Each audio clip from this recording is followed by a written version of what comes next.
मैं ये सब तुम्हारे भले के लिए कह रहा हूँ। तुम इस मुकदमे की समाअत पर क्यों जाना चाहती हो?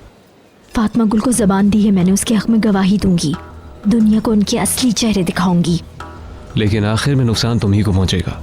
तुम ऐसा क्या जानते हो? मैं तो सिर्फ इतना जानता हूँ कि ये तुम्हारे लिए अच्छा नहीं होगा, और मैं ऐसा नहीं चाहता हूँ। तुम्हारे वालिद ने तुम्हारी हिफाजत करने को कहा था और वो मैं करूँगा। मैं ऐसा ही करना चाहती हूँ। किसी को मेरी हिफाजत करने की जरूरत नहीं। फातिमा गुल से वादा किया और उसकी मदद करूंगी। ये बताओ, मुझसे ज्यादा कौन चाहेगा कि फातिमा गुल की मदद की जाए? मगर मुझे इसके नतीजे से डर है। मेलतम, तुम्हारा ख्याल है कि इस हरकत के बाद इशांस तुम्हारा पीछा छोड़ देंगे? क्या वो इसका बदला नहीं लेना चाहेंगे? मेरे डैड की मौत के जिम्मेदार हैं वो लोग, इससे ज्यादा क्या नुकसान होगा मेरा? वो हमारे ताल्लुक की खबर आम कर सकते हैं।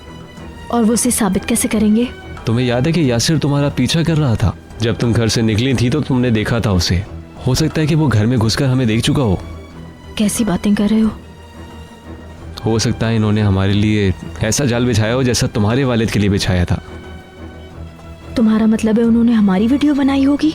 कुछ नहीं कह सकते, इन लोगों से कोई भी बैद नहीं है।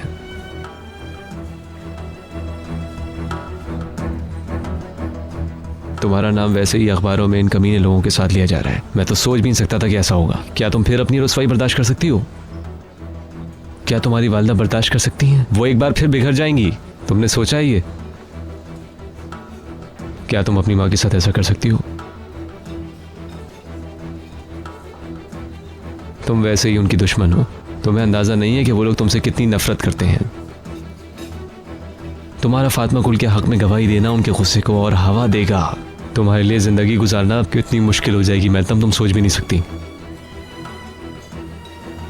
फातिमा गुल का साथ अब तमाम मीडिया दे रहा है। बेशतर खवातीन के फलाही तंजीमें इसकी पुष्टपनाही कर रही हैं। साथ कौन है? कोई भी नहीं है। तुम अकेले ये तमाम बदनामी कैसे सहोगी? मेलतम, देखो मेरी बात सुनो। फातिमा गुल तो ये मुकदमा जीत जाएगी, चाहे तुम इसका साथ दो या नहीं दो। जरा अकल इस्तेमाल करो अपनी। इन लोगों को अपना गुस्सा खुद पर निकालने मत दो। तुम्हारे वालिद ने तुम्हारी जिम्मेदारी मुझे सौंपी थी। मैं नहीं चाहता कि तुम्हें कोई तकलीफ पहुंचे।